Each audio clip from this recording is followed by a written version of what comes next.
Најголемиот успех што градо го поддржа Беласица, дава тогава по некоја пара за Беласица, одржаваше, имаше и добра екипа кој достигна до втора лига. Тоа ме радува мене, само јас не можех да учествувам во втора лига, зашто бех повреден. Важно, Беласица би требало да се остане и понатаму. Ако еден град не може да одрже 100 фудбалери, не само фудбалери, и одбојкари, кошаркари, и се, тога ништо не правиме. Каже и спортот е макотрпна работа. Значи преку ног успеси не бива. Не може да се стварат прво нито фудбалери и услови да имаш не можеш пак да го створиш тоа. Каже претеш послушнав и Благоја рече дека за 3-4 години, значи еден период во кој може нешто да се направи.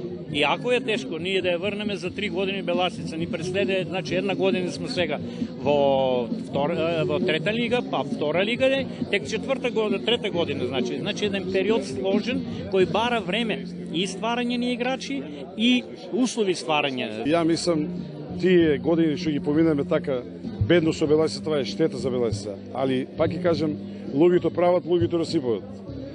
Сега се најде нов спонзор, ви гледате за кратко време што има направено овој, ние го викаме Пинда, кој он какви фати на работа го врши до крај.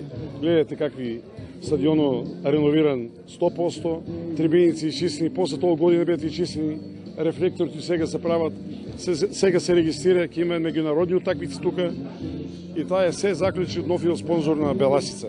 И такви луѓе треба на Беласица кои ги сакат од срце, а не само да го напаѓат.